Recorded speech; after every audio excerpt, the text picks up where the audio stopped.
नारायणं नमस्कृत्यां नरं चैव नरोत्तमं देवीं सरस्वती व्यासं ततो जयमुदीरये। नमो विष्णुपदाय कृष्णपृष्ठाय भूतले श्रीमते मधुसूदनाय मातृजीति नाम नमस्ते मधुसूदनाय भक्तिपात्रयाति दुर्लभ कृष्ण भक्ति में अति सर्व। श्रीमद् भागवत महापुराण 10वां स्कंद चल रहा है, 87 अध्याय। और यहाँ श्रुतियाँ और जो भगवान की स्तुति कर रही हैं उसको हम श्रवण कर रहे हैं। श्रुतियाँ ये समझा रही है कि ये मनुष्य शरीर जो मिला है ये भगवान की उपासना के लिए मिला है, और अगर कोई व्यक्ति इस उपासना को न स्वीकार करते हुए खाली शरीर और शरीर के संबंधियों की उपासना करता है, आप कहेंगे उनकी उपासना करते राग आराधना। श्री राधे बोलो। तो हमारा राग आज इस भौतिक जगत के संबंधों में, शरीर और शरीर के वालों में के प्रति जो हो गया है, और बड़ी सहजता से रिश्ते जुड़ते गए और हमारा राग उनमें होता गया। रिश्ते जुड़ते गए, हमारा राग उनमें होता गया। जब माँ के गर्भ से निकले थे ना, तो पहला राग खाली माँ में था, क्योंकि वही हमारा लालन पालन करती थी और हम उसी को ही देखते थे। तो उस माँ ने पिता की ख्याति करवाई कि ये तेरा पिता है। अब राग बड़ी वहां जुड़ा, एक में से दो हो गए। श्री राधे बोले। और जैसे जैसे बड़े होते गए और जिन जिन से संबंध जुड़ता गया उनसे हमारा राग भी जुड़ता गया। आप देखिए, संबंध जिससे जुड़ा राग भी उसी से ही जुड़ा। अब वो संबंध कौन सा भी हो, फ्रेंड का हो, दोस्ती का हो, आदि कोई भी हो, कोई भी संबंध हो, लेकिन जिनसे संबंध जुड़ा राग भी उससे जुड़ा। और कई लोग तो बड़ी जानबूझ के और संबंधों को विस्तार करते हैं। जैसे कहते हैं ये मेरी धर्म की, बोलो मैं, ये मेरे धर्म का पहले कमट के हो या दूसरा टकरे हो। शिरारे बोली, पहले कम फंसे हो फिर और फंस रहे हो। यहाँ मुक्त होने के लिए आए थे कि और बंधन, ये है अज्ञानता। हम और जोड़ते जाते हैं। अपनी बहन होने के बाद भी फिर एक बहन बनाते, अपना भाई होने के बाद भगवान ने पहले ही तुम्हारा प्रारब्ध अनुसार दिया है ना भाई, उसी से ले दे के हिसाब निपटा कर, क्लियर कर, और क्यों पढ़ा रहे? ये मूढ़ता जी की अज्ञानता। यहाँ काटने आए थे, हम तो जोड़ते गए। आए थे काटने, लेकिन हम तो जोड़ते गए, और जोड़ जोड़ के इतनी लंबी रस्सी बना दी कि आज वो रस्सी खुलने का नाम ही नहीं ले रही। शिरादे बोली, कांटे भी इतनी मजबूत बंधी है क्या? अब काटे तो कोई कैसे काटे? ये तो अब मजबूरी में काटा जा रहा है। एक होता है काटना और एक होता है समय को उनके साथ काटना। बस मजबूरी के साथ अब समय को उनके साथ काटा जा रहा है, क्योंकि ये गांठे बांधी भी तो हमने ही है ना, कि गांठे बांधी भी तो हमने ही है। हमारी ही इच्छाओं ने इन गांठों का विस्तार किया, और आज ये गांठे खुल भी नहीं रही। बांधी तुमने है तो खोली भी तुम, हमने बांधी है तो खोल भी हम, खोलनी भी हमको ही है। श्री राधे बोली। लेकिन एक ज्ञात हो तभी तो वो खोलेगा। मुसीबत ज्ञात हो तभी तो खुलेगा, कि एक ऐसी मजबूत गांठ का ज्ञात हो भी तो सही।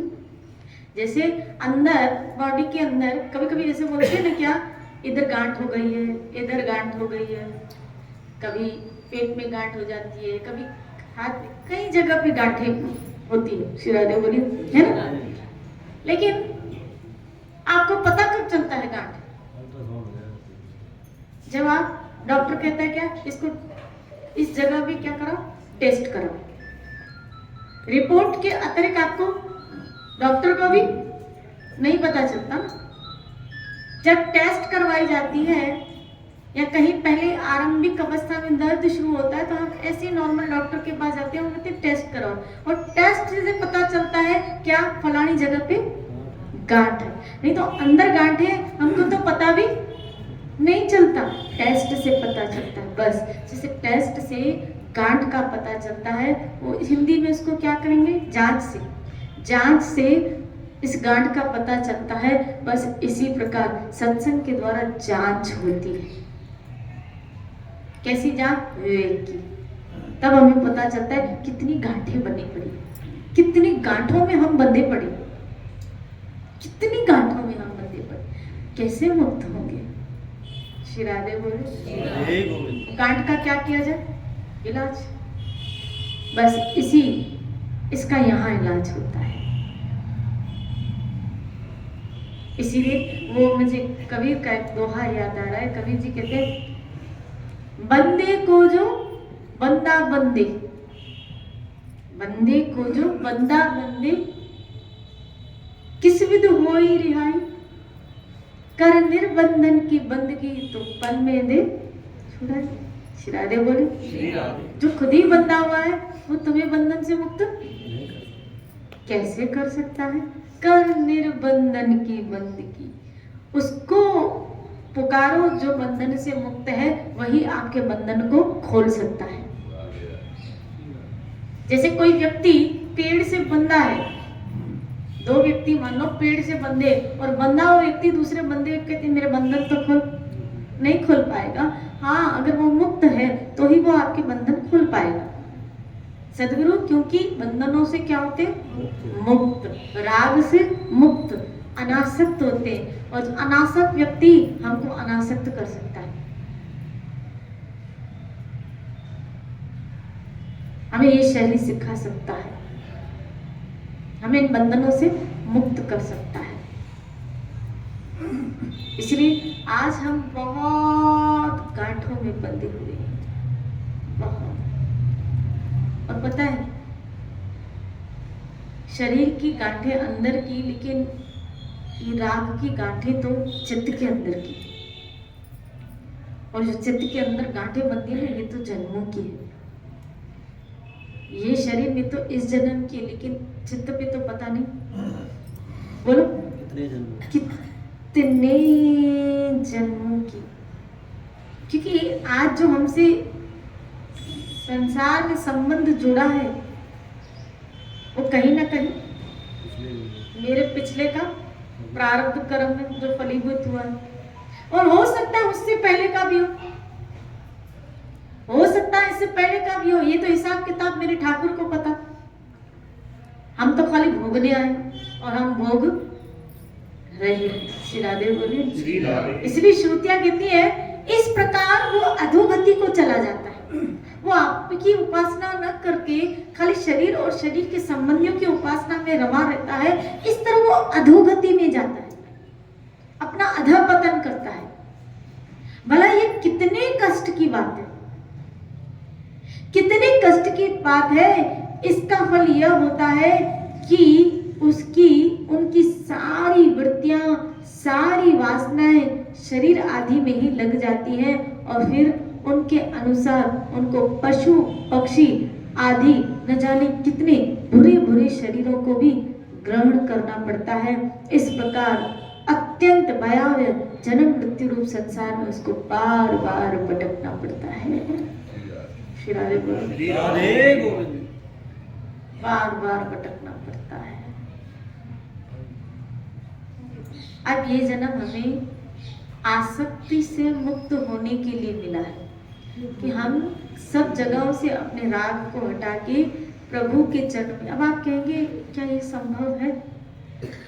इसलिए गीता में कृष्ण ने कहा, ठाकुर जी कह रहे हैं गीता में 12वें अध्याय में कृष्ण कह रहे हैं क्या, कि तुम भक्ति के विधि विधानों का पालन करो, इस प्रकार तुम मेरे प्रति चाह उत्पन्न करो, तुम्हारी चाह मुझ में हो जाए, इसीलिए तुम भक्ति के विधि विधानों का पालन करो।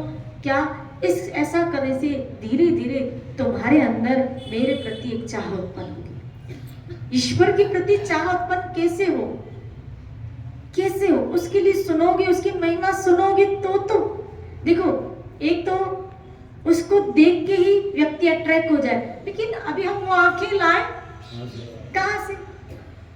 वो आंखें लाए कहां से जो वो उसको देख पाए।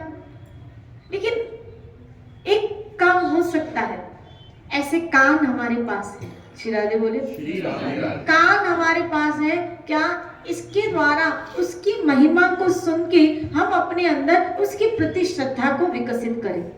जैसे रुक्ष्मणी जी ने नारद मुनि से क्या सुना था, क्या सुना था, ठाकुर जी की गुण, नाम गुण लीला, इनको सुनकर जीव प्रभु में आसक्त होता है, उसके प्रति अट्रैक्ट होता है। जब उसकी मानता का पता चलता है, पहले आपके नाम में कोई रुचि अभिरुचि नहीं होगी। जब नया साधक आता है तो उसकी रुचि नाम में नहीं होती है। वो तो संत पकड़ाते हैं कि एक तो माला चलो स्टार्ट करो, लेकिन जीव की रुचि थोड़ी जागृत होती है, क्योंकि मन हमारा भोगों में फंसा हुआ है। जप भी चलता है, अंदर भोग भी चलते हैं, जप भी चलता है, और 2 माला हो जाती है, 1 माला हो जाती है, बस बहुत हो गया। श्री राधे बोले। आप देखो, आप आरंभिक अवस्था में किसी को माला पकड़ा, वो कंटिन्यूस नहीं बैठ पाएगा। हम ब्रज के भक्तों में सुनते हैं कि 8-8, 10-10 घंटे। अभी कल ही मेरे एक ब्रज के भक्त ब्रज में रहते हैं, उनसे चर्चा हुई तो मुझे बोल रहे थे कि मैं संतों से मिला, मुझे वो कह रहे थे कि मुझे एक संत कह रहे थे कि जब तक तुम 16 घंटे भजन नहीं करोगे, 24 घंटे में से गई भैंस पानी में। श्री राधे बोले, मुझे बोल रहे थे कि वो मुझे ऐसे कह रहे थे संत कि जब तक तुम 16 घंटे भजन नहीं करोगे तुम्हारी बात नहीं बनेगी।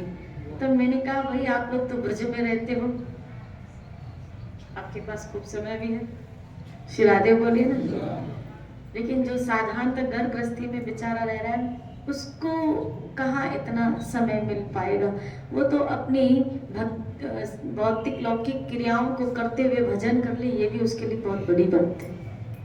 इसीलिए श्रील प्रभुपाद ने कहा 2 घंटे भी निकालो बहुत बड़ी बात है, 2 घंटे भी निकालो बहुत बड़ी बात है। मैं बात समझा रही हूँ क्या कि कंटिन्यूस बैठना।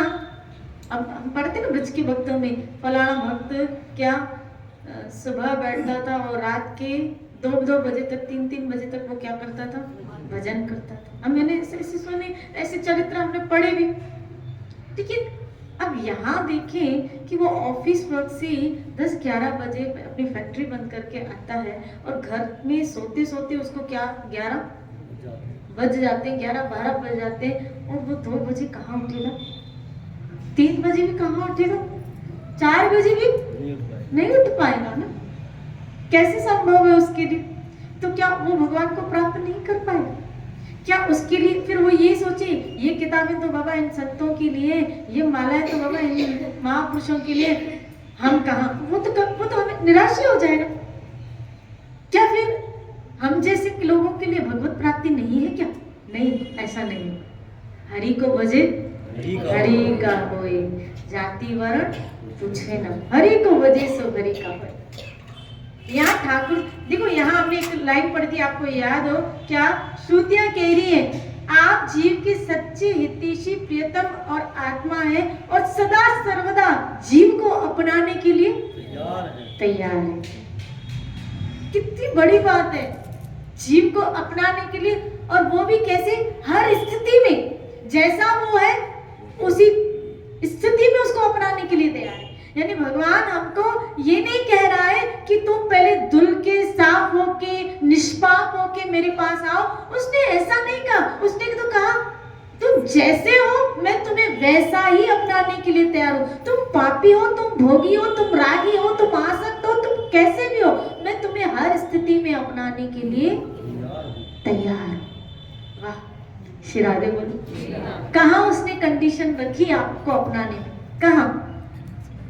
संतों ने बाउंड्री दे दी कि इतना इतना करो, लेकिन भगवान ने नहीं दिए कहीं भी। आप देखो ठाकुर जी ने नहीं दिए। ठाकुर तो आपको हर एंगल से, उसने ये कहा कि मैं सन्यासी को खाली अपनाऊंगा, उसने ये कहा कि मैं वानप्रस्थी को, ब्रह्मचारी को, उसने तो कहा सर्वधर्म, तुम सबको छोड़ के आ जाओ, मैं सबको अपनाने के लिए तैयार हूं।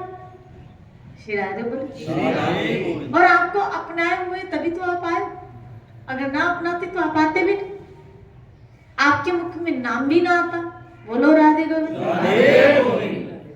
ये संकेत है उसको क्या, वो धीरे धीरे हम सबको कथा कीर्तन नाम गुण लीला के माध्यम के द्वारा कचरे में से निकाल रहा है। यहाँ हमारी मानसिकता का, हमारे चित्त का शुद्धिकरण होता है और धीरे धीरे आप देखो, आज आपने 1 घंटा निकाला, रोज आपका नियम बन गया।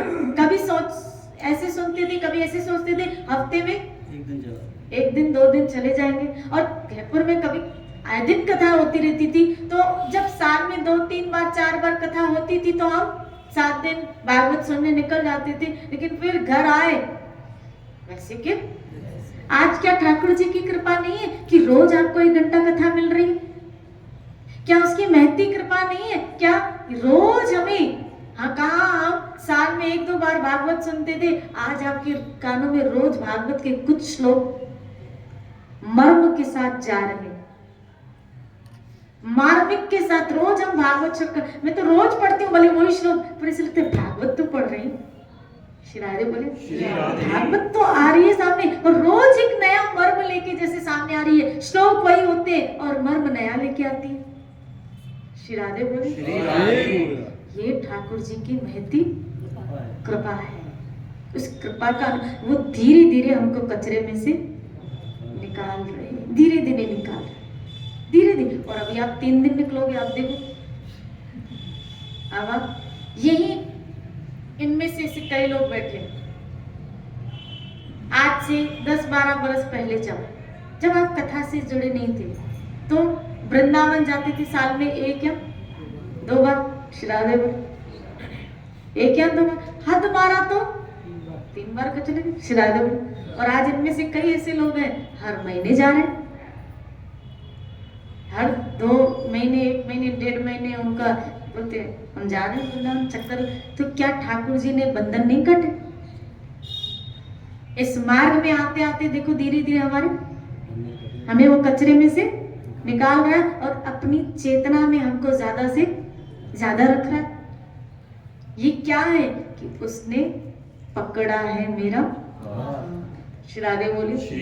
हमारा हाथ पकड़ पकड़ के हमको चला रहा है और धीरे धीरे हमको कचरे से नहीं तो यहाँ बता ना, आपने सुना क्या कि वो इसी में लगा रहता है और अंततः पशु पक्षी आदि योनि में बुरे बुरे शरीर ग्रहण करता है। अगर इसी राग में, इस भौतिक जगत के राग में ही जीते रहे ना, तो याद रखना हम अपने दूसरा जन्म पशु योनि का निर्धारित करते हुए चल रहे हैं। हम अपनी आत्मा का पतन करते हुए चल रहे हैं। अगर अपने आप को निकालना चाहते हो तो अभी भी मौका है। कृष्ण कह रहे माँ में कम मेरे पास आ जाओ। ये मनुष्य शरीर में फिर कह रही हूँ श्री हरि के ऊपर उसका भजन हो जाए, पूरे दिन खुश हुआ करो। जब आपका भजन हो गया पूरा खुश हुआ करो कि प्रभु अब भले रात में मौत आए तो आए, आज मेरा भजन पूरा।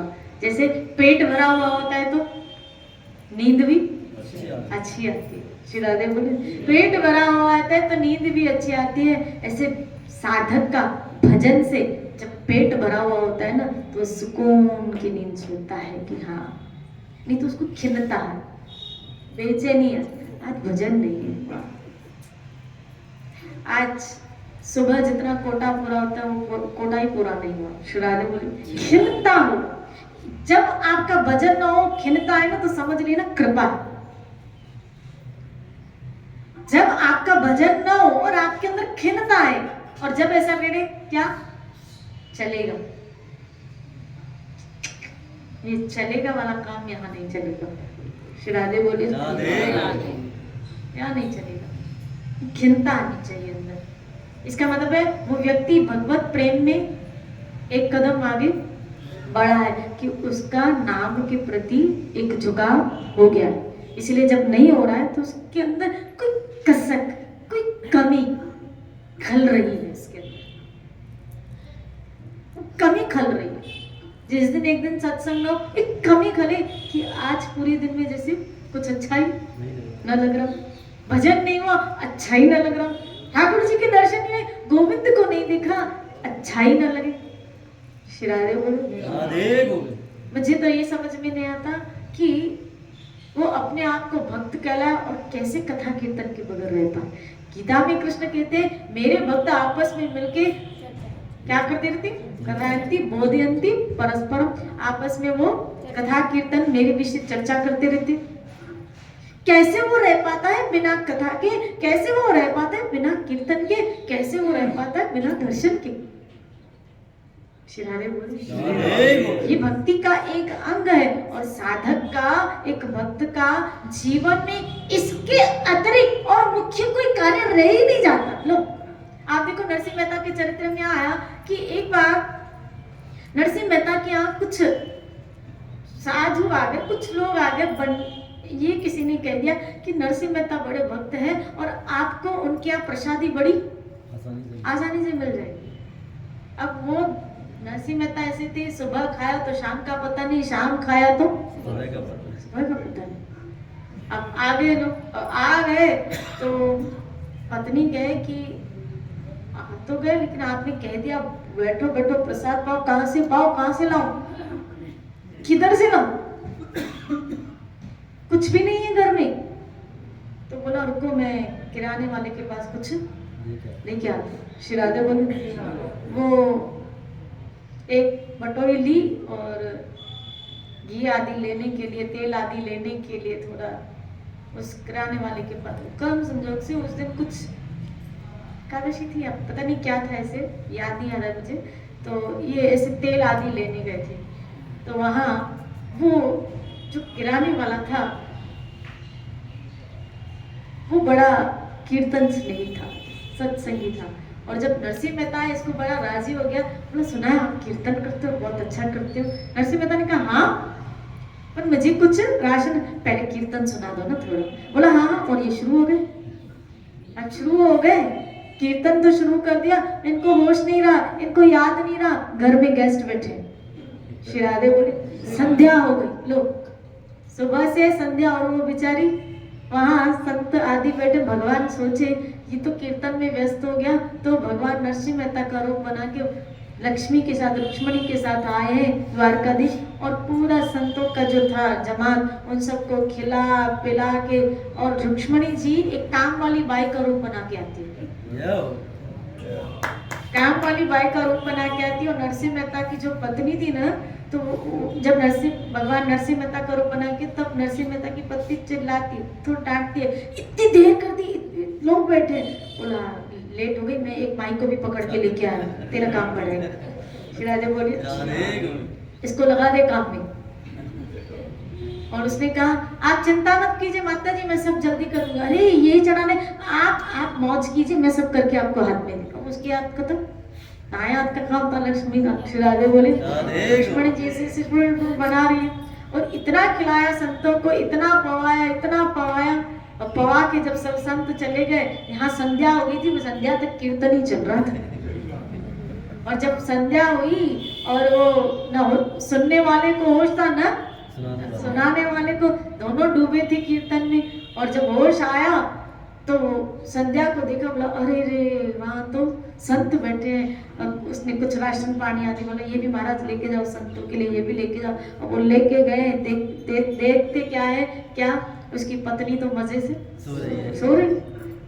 बोला लगता है संत चले गए, और इस बेचारी को तो कुछ मिला नहीं होगा, कुछ वहाँ नहीं होगा, और संत ऐसे ही चले गए, और ये भी चूल्हा उल्टा करके सो गए। श्री राधे बोले अरे भाग्यवान। श्री राधे बोले उठाया, बोला वो संत, बोला वो तो खा पी के जब आप लेके जो आए थे, आपको याद नहीं, आप ही तो लेके आए थे। श्री राधे बोले और एक काम वाली माई को भी। तब नरसिंह मेहता को समझते देर न लगी, ये मेरा सांवरिया सेठ था, मेरा सांवरिया सेठ था, जो सेठानी को भी ले गया। लेकिन क्या बना के लाया, काम वाली बाई अपनी सेठानी को लेके आया काम करने के लिए। और बहुत सुंदर वर्णन मैंने एक जगह पढ़ा था, उसमें लिखा कि जब द्वारकाधीश जा रहे हैं तो रुक्ष्मणी जी जिद करने लगी। बोला अरे वहां काम करना पड़ेगा। भगवान ने कहा, बोला करूंगी ना, खाली लेके तो चलो, मैं काम करने के लिए क्या मना कर रही। याद रखना, भगवान की जो पटरानियां हैं, भगवान की जो दासियां हैं, ठाकुर जी की जो वामंग में विराजित है, कोई साधारण नहीं है। जरूर उन्होंने कोई पूर्व में ऐसा कार्य किया होगा कि उनको ये सब सौभाग्य मिला, लेकिन वो भी भक्तों की सेवा करने के लिए बड़ी ललायत रहती है। ठाकुर जी के भक्तों की सेवा आप देखिए, जब इनको पता चला सुदामा आया है तो रुक्ष्मणी क्या दे रही है? चवण दे रही है। सुदामा को जब ठाकुर जी ने बिठाया सिंहासन पे, कोई पंखा दे रही है, कोई जल ला रही है, कोई रुमाल ला रही है। आप देखो सब सेवा में लगी है। ठाकुर जी के साथ ठाकुर जी के अनुचर भी भक्तों की सेवा में लग जाते हैं। भगवान खाली ताक में रहते, ताक में, कि कोई ऐसी मुझे भक्त की बोलो सेवा मिल जाए। श्री राधे बोलिए। बिल्कुल किया है मेरे ठाकुर ने। वो हम भजन गाते हैं, भक्तों के लिए कान्हा क्या क्या न किया तुमने, भक्तों के लिए कान्हा क्या क्या न किया तुमने, हो भक्तों के लिए कान्हा क्या क्या न किया तुमने, भक्तों के लिए कान्हा क्या क्या न किया तुमने। कहीं चीर बढ़ाया था, कहीं बात भरा तुमने, कहीं चीर बढ़ाया था, कहीं बात भरा तुमने, ओ कहीं चीर बढ़ाया था, कहीं बात भरा तुमने, कहीं चीर बढ़ाया था, श्री राधे बात भरा तुमने, ओ मेरी नाम खबर में बोले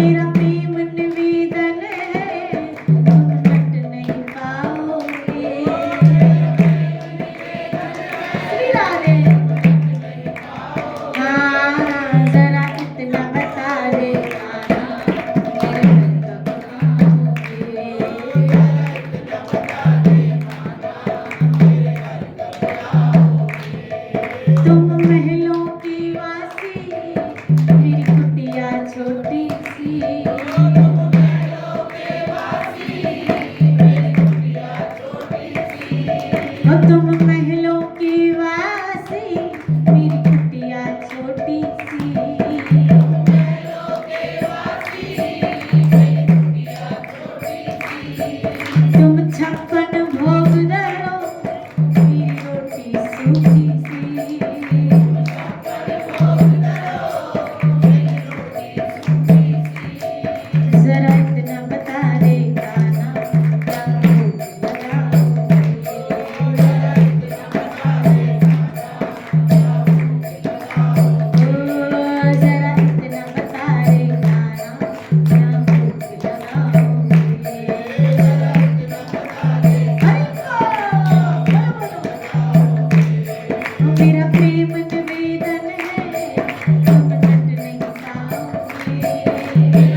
पास मेरा ये कान्हा खुद तोड़ न पाओगे।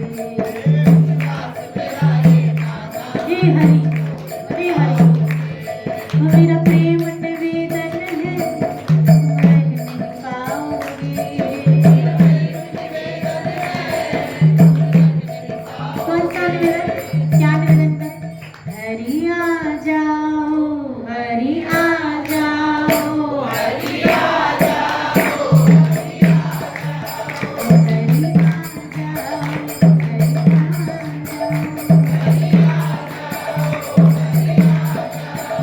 हरि आ जाओ, हरि आ जाओ, हरि आ जाओ, हरि आ जाओ, हरि आ जाओ, हरि आ जाओ, हरि आ जाओ, हरि आ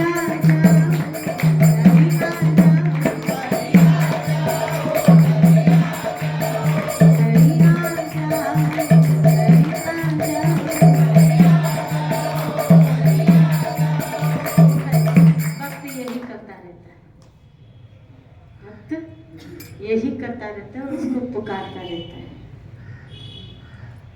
तो भक्त के पास तो यही काम, और तो कोई काम नहीं।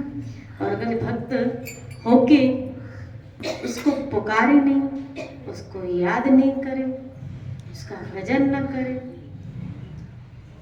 उसकी स्मृति में अपने जीवन को न बिताए, फिर वो भक्त काहे का। श्री राधे बोलो। इसलिए आइए हम सब भी अपना जीवन हरि की यादों में बिताएं, हरि की स्मृति में बिताएं, हरि के नाम के साथ बिताएं, हरि की कथा के साथ बिताएं। जय जय श्री राधे।